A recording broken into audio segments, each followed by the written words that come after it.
Good morning, Wall Street winners. It is Sunday, October the 12th. If you're in Canada, happy Thanksgiving. If you're not, happy Sunday.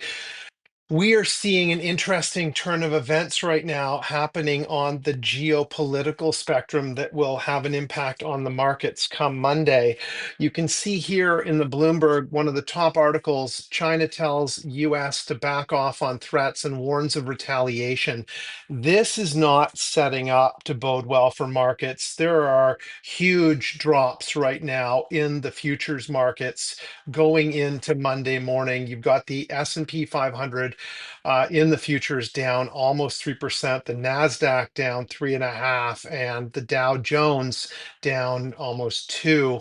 And the reason for this is simple. When we see that China is standing up to the US, we basically have two countries with massive egos and two country leaders with massive egos not wanting to stand down. China saying that they're imposing port fees and other import export controls and fees due to a need for a competitive landscape. We know that that's a load of nonsense because China has done everything as a country to subsidize many of its industries, making it more competitive and making it difficult to compete against from an external perspective. So the US has a hard time, and any other country competing with production manufacturing in China due to the government subsidies.